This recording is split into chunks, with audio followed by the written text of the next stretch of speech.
Alright, hello everybody, Person1 here, and welcome to the second episode of my XCOM The Bureau playthrough. As a brief recap of the last episode, we met the main character, William Carter, who is a CIA agent who is delivering a mysterious artifact thing to Myron Falk, who is the director of XCOM. However, aliens attacked, and Carter barely escaped with his life. So now we're about to see XCOM base, and figure out what exactly it is that XCOM is going to do about this new alien invasion. Let's get started.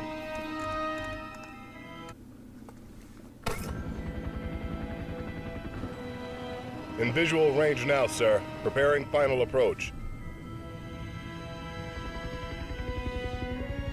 Control, this is Sky Ranger 1 requesting permission to land. Copy, Sky Ranger. Permission granted. You are cleared for pad number 3. Gonna take more than a hole in the ground to beat those things.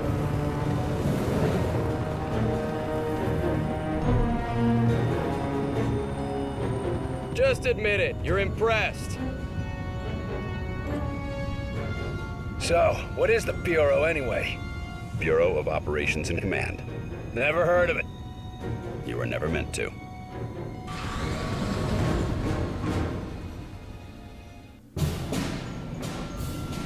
This base wasn't meant to be operational for another year. We've called in every operative we had earmarked for the project, but, well, let's just say that we'll be a bit understaffed. Director Falk, sir. Welcome back. These two are with me.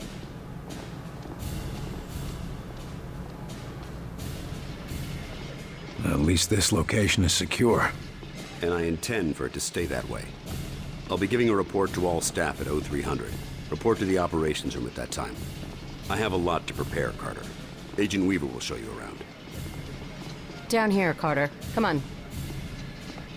When Ivan put Sputnik up, the brass got scared. This project became top priority. Off the books, of course. That did it. Hold it there.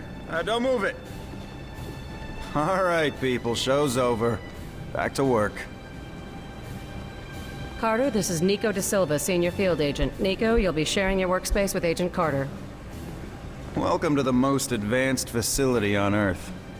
Falk wants him up and running ASAP. Time is of the essence. Straight from his mouth. Gotcha. Well, come on. Our office is right over here.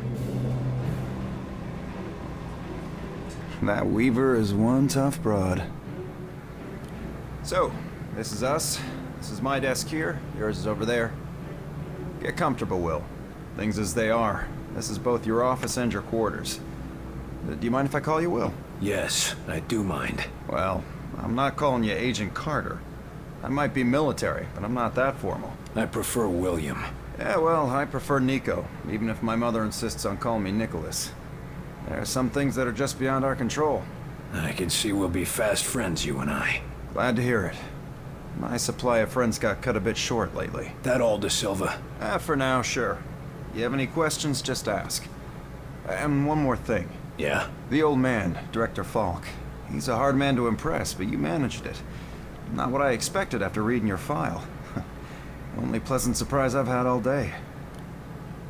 Alright, just as a reminder, I will be putting in a link somewhere in this video so that you can skip me going through all of these sort of extra conversational details.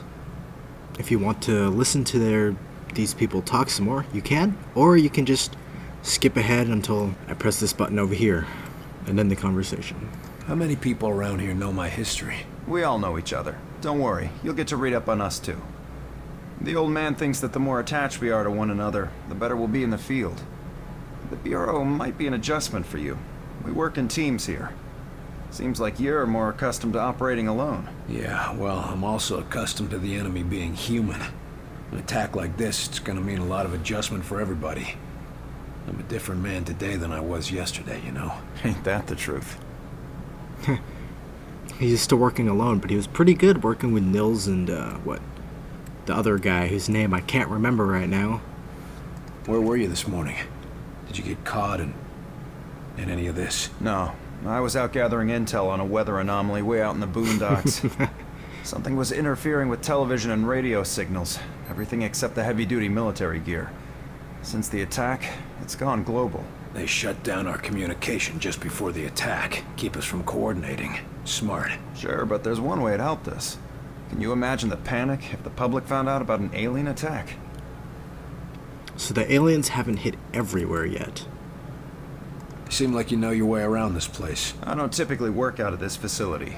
Hell, no one really did until today. I'm with the NSA, but my post for the past few months has been with a small team that reports to Director Falk. Anomalies. What type? Different types, but all, well, supernatural. Sounded silly to say it until a few hours ago.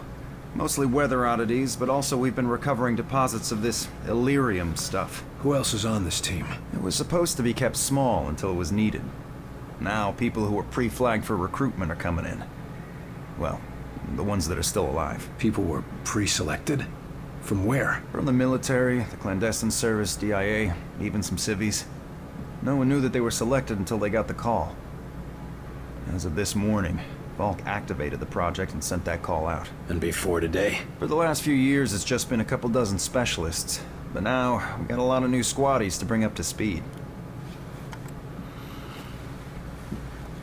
I need to get myself oriented. Let's talk later. Sure thing, Will. Good to have you on board. Sounds like the director's about to start. Come on, let's get the good seats. Alright, so this is our first visit to the 1960s XCOM base. This is Carter's room, I think this is Carter's desk. Yep, right there. And now there's not much in it. One of the great things I like about this game is how the base changes every time you visit it. For some of the minor missions, you know, it might not be big changes, but after the big story ones, you know, sections of the base opened up, there's new stuff everywhere, new people doing different things.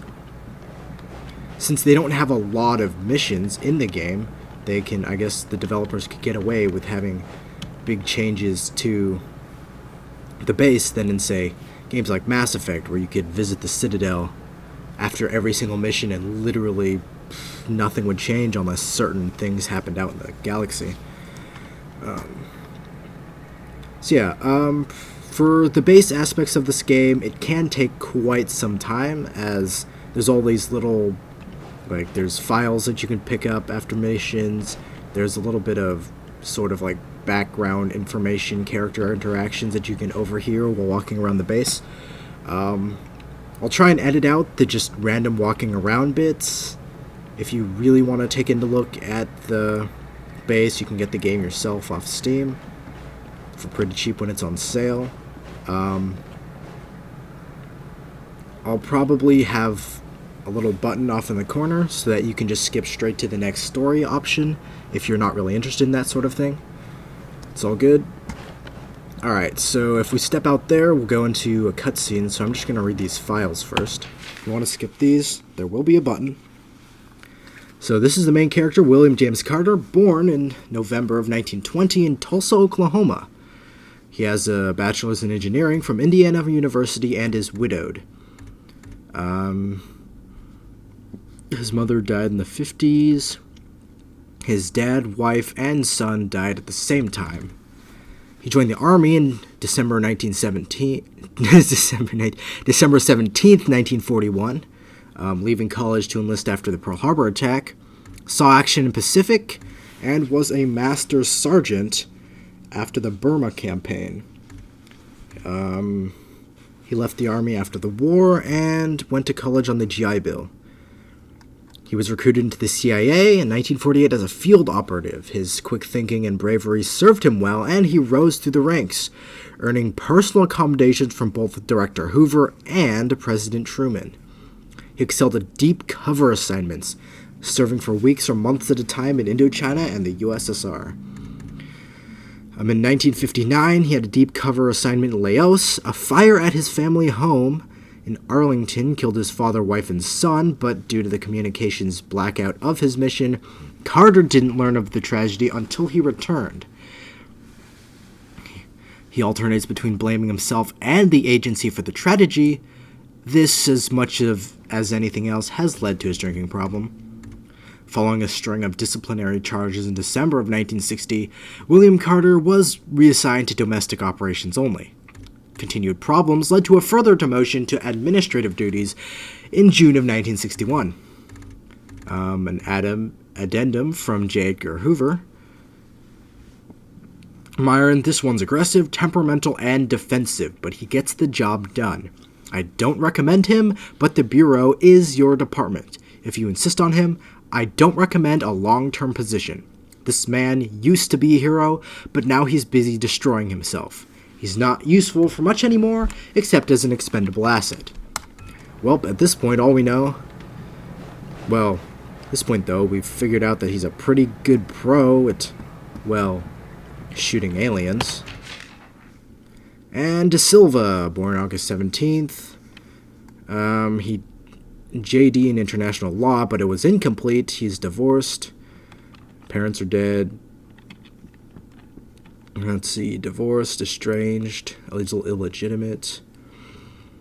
Let's see, joined the police in August 12, 1947, became a deputy sheriff with high commendations for field work, and wanted to be in the FBI. But during his screening, the FBI discovered that he actually had not completed his JD degree because he didn't have enough money to stay in college. He lost his job and then his marriage. However, the FBI was impressed by his record and his interpersonal skills, so they recruited him on a probationary basis for field work. He demonstrated exceptional skill in the field and received a small degree of fame for the heroic single-handed arrest of the bank robber K.D. Carpenter on February 4th, 1955. Despite this acclaim, Agent De Silva was repeatedly demoted back to probationary agent due to various moral concerns about his activities when off-duty. 1959, after an embarrassing arrest in New York City where he and a jazz singer assaulted an officer, the FBI decided to move him out of visible work. At Director Falk's request, Agent Nico De Silva was reassigned to work with the Bureau as a covert agent. Alright, so that's all in here right now. Let's step out and watch this cutscene.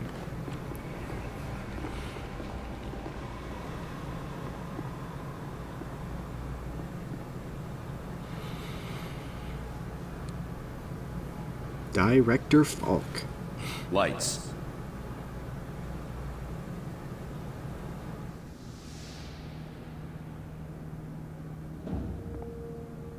We are at war, and not the one we were expecting. Groom range, 2100 hours. Survivors, 6. In just a few minutes, our enemy managed to destroy the primary strategic command center. By 2130, Strategic Command itself ceased to exist. Our combined military forces have been routed. The comms have gone dark. The red phone will not be ringing. And that is why, as of now, I, Myron Falk, am assuming command of what's left of our nation's defenses. The Bureau was founded to coordinate resistance forces in the event of a complete and successful Soviet invasion. That mission remains the same, even if our enemy does not. We now face an opponent from beyond our world, whose identity is yet unknown. But make no mistake, this enemy has crippled us. They have technology decades beyond what we possess. We must make it our own. Their weapons will become our weapons, and when they do, we shall annihilate them. I give you new orders. Survive, adapt, win. Welcome to XCOM.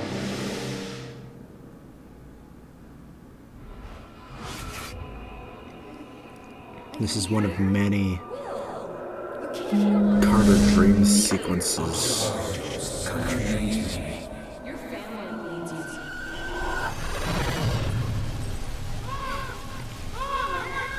No!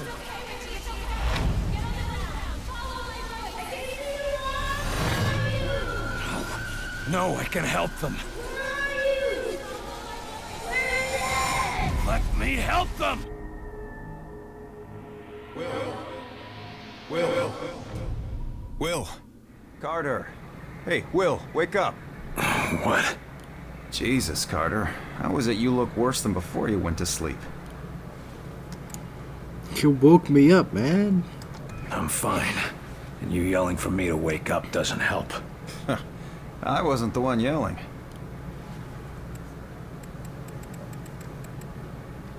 Okay, was Carter yelling? What did I say? Something about a fire. I don't know. I guess after the morning you had, it makes sense. No, this wasn't about that. It wasn't about Grim Range. Well, my guess is you're not the only one having nightmares after this morning. Head shrinking's gonna be a big business after this war. If there isn't after this war. Christ, that was dark. Anyway, Falk's looking for you. Wants you in his office, ASAP. The old man say what he wanted with me? Ha! Guess you don't know him all that well yet. The director doesn't tell anyone anything he doesn't think they need to know. Well, I guess you can't really hold knocking off for a few against me, seeing as how we seem to be in our office and our quarters. Yeah, I guess some parts of the emergency plan leave something to be desired. Ah well, it'll be just like college, right? Yeah, except I stayed in Mrs. Hawthorne's boarding house back in Terre Haute. Had my own bathroom and everything. Oh, ain't you fancy? That's interesting, because we read his file, and he dropped out of college due to financial reasons. De Silva did, not Carter. Were you saying something about that radio? Oh yeah. Cheap thing normally just pipes in the company elevator music, but it's been picking up some weird signal. Damned if I know what it is. Don't we have more important issues to deal with? Sure, that's why I haven't bothered with it. But if someone on the outside is able to broadcast through that jamming signal, well, it could be important. Who would know more about this? Check with Operator Chelsky. She's information officer for the Bureau. Keeps track of communications, arranges contacts, manages what the public hears. The whole deal. Right, so we just picked up a side quest, which is just dealing with the radio. It's more of an introduction quest to Officer Chelsky, really. It's pretty quick. I can do it in no time at all. I'd better go see what the old man wants. See you later, Will. Alright, let's deal with that radio. 2. Message repeats. 250. Better make a note of this and talk to one of the radio operators. Hey, I was reading the I'll subtitles. run that by Operator Chelsky across Message the hall. repeats. Might be important. 250. November 8 9. Oh well, this one says what it is. 250 November 892. 250N 8 something or another. This. Just running it over to the armory. I wasn't told about any deliveries. In case you haven't noticed, things are a little hectic around here right now. There's a war on. Sorry, Doc, but we're gonna have to hold you here while we check this with Central. Central? Are you kidding me? Oh, that's right. I forgot. None of you people can think for yourselves. Watch yourself, Doc. Lighthouse, point 1. Point 1, go for Lighthouse. Hey, I got one of the white coats here with a hazmat delivery for the QM. Says he had it scheduled, but I don't have any transfers on my dock. Stand by. I'll check the logs.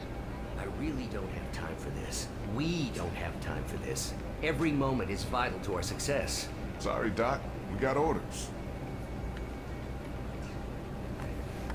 This is one of the few kind of like side conversations that you'll find. Gameplay-wise, this is a pretty interesting explanation for keeping you out of walking into the engineering or rest of the base. I mean, anybody could just put a bunch of, or like just close the doors or put a bunch of random crates here, but they just have somebody being roadblocked by the soldiers, so it's kind of interesting. One of those things that you never notice when it's not there, but you do when it is. Anyways, this is Chelsky, and this is the radio room. A note to read. Interception transmission, Fort Detrick, Maryland. Sir, the enemy has overrun our stuff. Casualties are high and we are having trouble mounting a counterattack. Enemy was able to infiltrate and release our stores of stuff. Never had a chance, all staff evacuating to place. Well, they're having it just as bad as Grim Range, apparently. Alright, let's talk to Chelsky. A little more than that, Agent Carter. I'm Chief Information Officer with the Bureau. Information officer, what does that mean? I oversee the dispatchers, but in addition to that, I also manage our public communications and keep our profile low. For now, My job is also keeping the public from knowing the scope of the threat. Well, that makes sense, I Because guess. rioting mobs of civilians are the last thing we need right now. Exactly.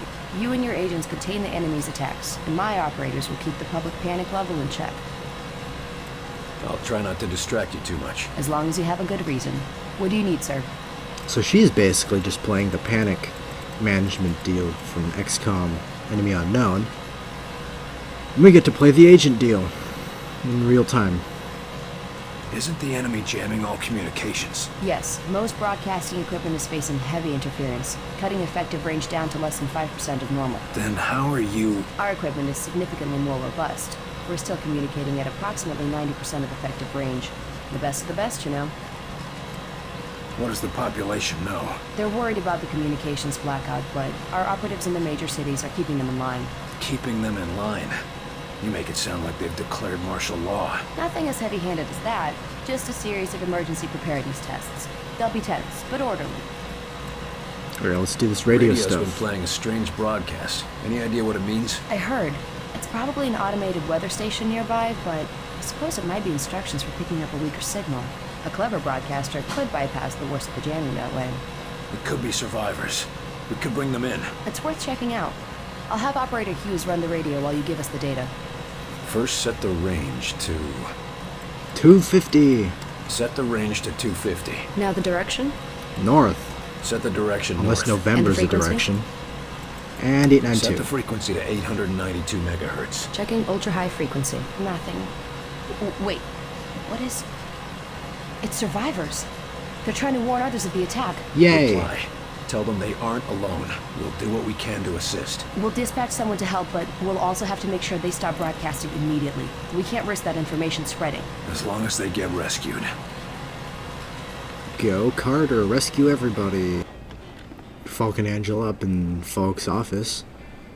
Wonder what they're looking at.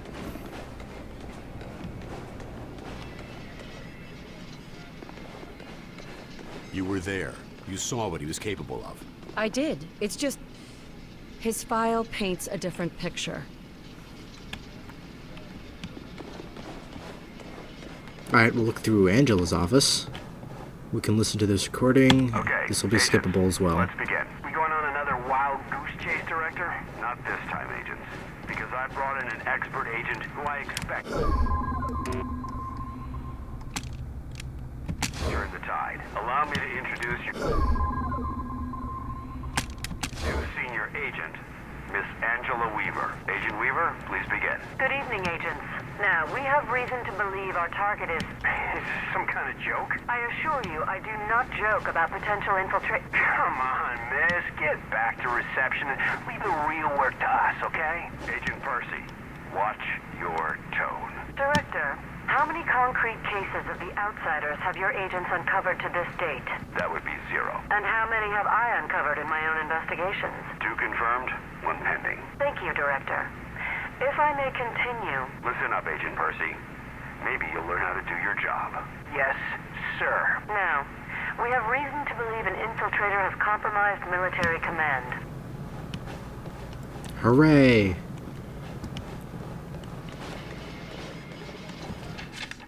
Security installation's almost complete.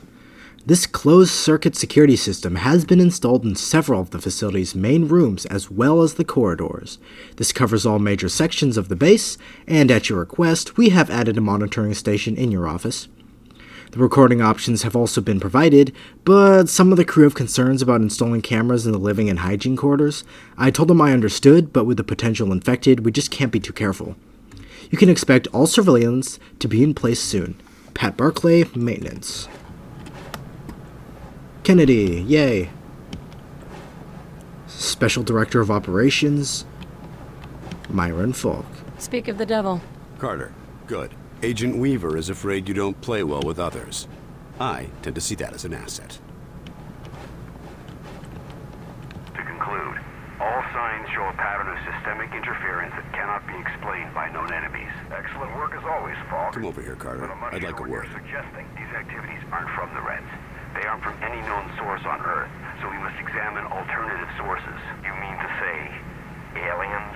It's more likely than you think. We cannot afford to be caught off guard. Oh, okay, Myron. I think you've been working too hard. Take a little time off, maybe a vacation, and... No, listen, this is too important to ignore. My team has already uncovered a half dozen potential cases of outside interference. No, you listen. I have a meeting with the generals in 2 days, and I will not have you making a laughingstock out of this department. General Deems is already talking about cutting funding, and if that happens, you and your team will be out. Do you understand? Yes, Director. Perhaps you're right about that vacation. That's more like it. Someplace nice and sunny. Lots of fresh air, like New Mexico. Well, you can't say that Falk isn't super dedicated to getting rid of all these outsiders. Whew. Alright, let's talk to him. What do you want from me, sir? You're not here in this facility by chance. I brought you here quite purposefully. I've been following your career for some time. Why me? Why is he I've been behind a desk since... well, for a while. Yeah, but you were a hell of an agent before you sat behind that desk. And what's more, I know what put you behind that desk. The brass put me there. Sure, the brass made the call. But it was you who kept yourself there. I don't need another round of psychobabble. I had enough of that from the company's shrinks after the incident. It was an accident, Carter. Beyond your control. Right, yeah. And next you tell me how I can't save everyone. It's too late for that. But you can save some of them. And right now, that might be enough. Right. Well, I'm with you, Falk.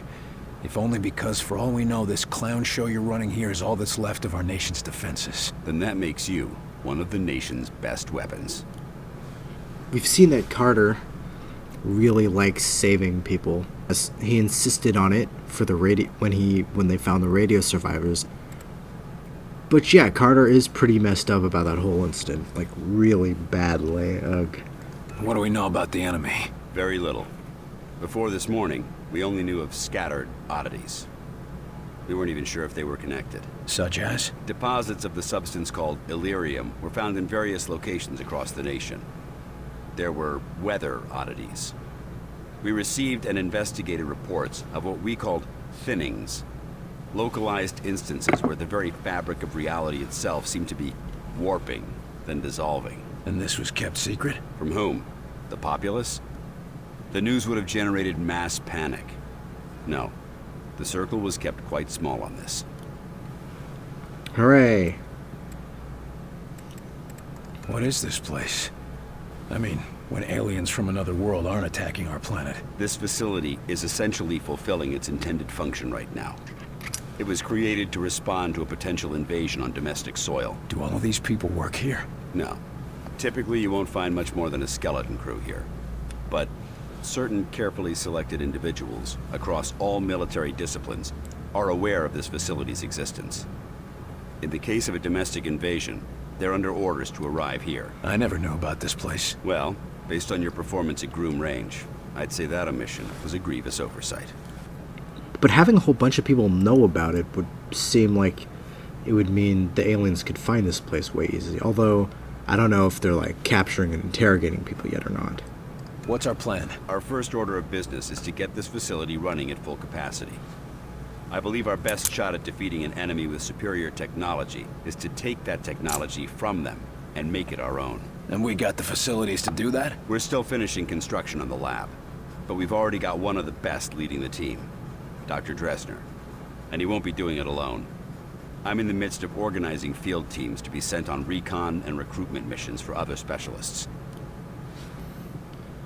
We know what XCOM is basically building up right now. They're finishing building the base, and they're grabbing specialists and new agents. Sounds fun. I'm heading down to the ready room. De Silva will meet you there and help you assemble a team. Get moving.